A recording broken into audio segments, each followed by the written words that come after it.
which is the rise in prices for food, rise in prices for fertilizers, we were clear that we are not going there as beggars. We are not going to ask for a favor to both Ukraine and Russia. We were going there to fertilizers should go into the world market.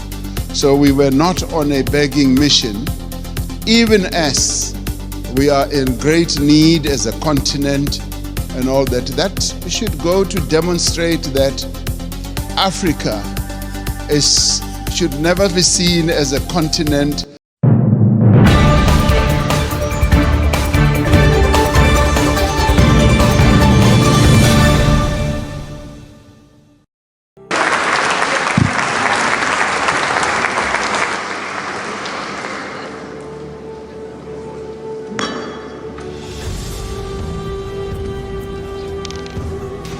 Thank you very much, President Macron. Let me start off by saying, President Lula, don't worry, when we have the BRICS meeting, the issue of currency is top on the agenda, so we are going to discuss it. President Macron, I just want to start off on a very positive note in terms of what I think is evolving here. I think there is consensus that is clearly embraced by everyone that we need to address climate and poverty because they go together. There's a nexus. And as it were, we need to burn the candle on both sides. So that's important. So that's agreed. And we all recognize and accept that we need capital at scale to address the key challenges that many countries in the world face, particularly the developing economy countries. And we also would be agreed that there needs to be more cooperation and coordination between your development banks, multilateral development banks, and the private sector. There needs to be coordination so that there is no fragmentation, which you kept talking about. But I think what is important to many of us is that there should be solid consensus on the reform of the financial architecture of the world. Because without that reform, the dreams and the objectives that we have to address our challenges will not be realized. And those reforms need to touch on a whole range of issues. Mr. Mo Ibrahim yesterday even spoke about something that we may think is insignificant, that the boards of directors of your multilateral institutions are not made up of independent directors. They are largely internal people or shareholders. So that in itself, for us, it's an important reform. We also need to look at the distribution of the special drawing rights. I find it a bit difficult to be told that this is set in the rules and it will forever be like that, and that it's either you get 0 or you get 34 billion. In our view, this is not a zero-sum game. It's a game where we all need to be dealt with equity in an equitable manner. And there is a need for reform in that regard as well. And the other important thing for this to happen, it will help us not to participate as unequal cousins in these institutions. It will help us to participate fully, and so that we don't have a sense that we are beggars, that we are being dealt with out of generosity. I think it's important in the new era that the world is in now that there should be a good measure of equality among sovereign nations. You know, recently 7 African countries decided to go and put a call for peace to Ukraine and to Russia. And we raised a number of issues, Zambia was represented, Comoros was represented, Republic of Congo was represented, Senegal was represented, Uganda, as well as South Africa. So we were all represented, and Egypt as well. So we were all at one, that even as we were going to address an issue of the war which has had a negative impact on the African continent, which is the rise in prices for food, rise in prices for fertilizers, we were clear that we are not going there as beggars. We are not going to ask for a favor to both Ukraine and Russia. We were going there to say, open up the Black Sea Channel so that the grains and the fertilizers should go into the world market. So we were not on a begging mission, even as we are in great need as a continent and all that. That should go to demonstrate that Africa should never be seen as a continent that needs generosity. We want to be treated as equals. Even in the multilateral institutions, we want to be treated as equals. And if our equity is at a low ebb, there must be ways in which that can be addressed. To us, this is very important. Our sovereignty is one of the things that we hold on dearly to. And we demonstrated that very clearly to both President Zelensky and to President Putin when it came to this issue.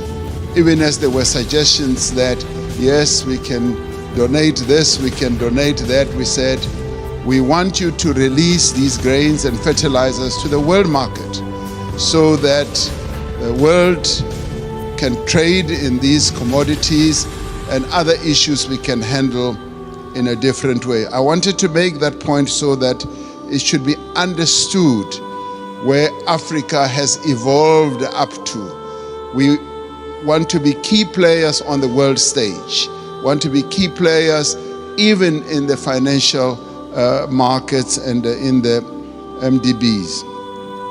Now, these are the positive things. I do, Mr.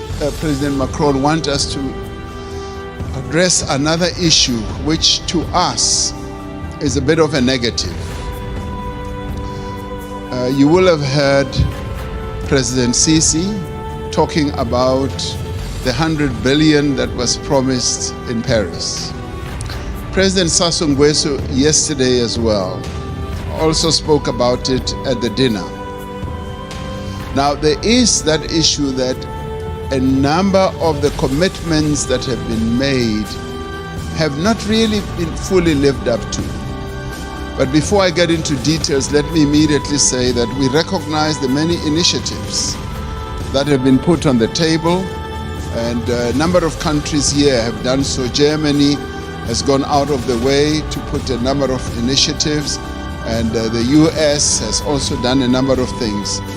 But there have been times when we felt like we were beggars. I played a key role as chair of the African Union during the COVID period. We felt like we were beggars when it came to vaccine availability, when we felt we needed access to vaccines, and the Northern Hemisphere countries had bought all the vaccines in the world, and they were hogging them. And they didn't want to release them at the time when we needed them most. And we felt like we were begging. And at times it felt like they would just be droppings from the table, that yes, we will give you that and that. And let me tell you something that generated a lot of resentment.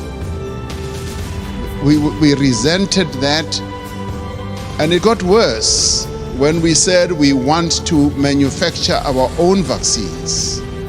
And when we went to the WTO, there was a lot of resistance, enormous resistance. And we kept saying, what is more important, life or profits by your big pharmaceutical companies? And that too, I must tell you now, generated and deepened that disappointment and resentment on our part, because we felt like life in the Northern Hemisphere is much more important than life in the global South. And these are issues that need to be addressed. And I'm glad that we are all seated here like this, because we've got to get to the heart of these matters and address them. Now I come to promises that have been made. And Chancellor Scholz was saying, we've got to walk the talk. Yes, we want to see the talk being walked. President Sassou Nguesso yesterday said at the dinner, $100 billion was promised per year. And he was saying, I've never seen that. And many of us will testify that that $100 billion has never really been made available. And this should stand out as something that needs to be addressed. Because sometimes we sit at conferences like this and say, yes, we'll make this available, and we believe you. We believe you, but now the tire must hit the tar. We must now see action flowing from that. Now, I want to then talk about something very practical. President Sassou Nguesso raised it yesterday. He said he would be happy if flowing from this summit, we do something very practical on the infrastructure side. Having said that 600 million people in Africa do not have electricity, and yet we've got all the resources to generate electricity, particularly the mighty Congo River, and that there have been plans to build a number of power stations that will generate, in my calculation, up to 70,000 megawatts. And he said, and I want to speak in support of this proposal, that to prove that these summits are not summits where we just talk, flowing from the Paris COP as well as others, let us now put money on the table and collectively say we are going to address this mega project. A mega project which will in the end generate electricity for up to 12, 15 African countries all at one go. And this is a project that I think the multilateral development banks here working together, the call that you've made, President Macron, can actually fund.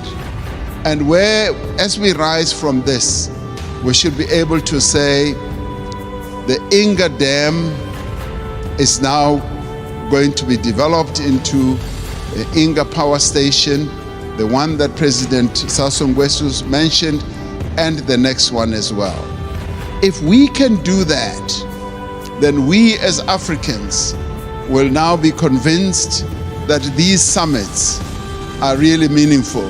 We will now go home and say, you know what, it's worthwhile going to these summits, coming to Europe, and to listen to all the promises, because they are willing to act on the promises. This is what President Macron, I believe, will be one of the most important outcomes. The reform of the financial architecture, as well as a practical project, infrastructure project that is going to add a lot of value. President Sisi and I have been talking about a railway from Cape Town to Cairo for years. We will leave that for the next summit, but the one on generating electricity and building power stations on the Inga Dam is the most important, that is immediate, that I believe needs to be addressed now. Let's get that done, and then we will be convinced that you are serious with the promises that you make. Thank you.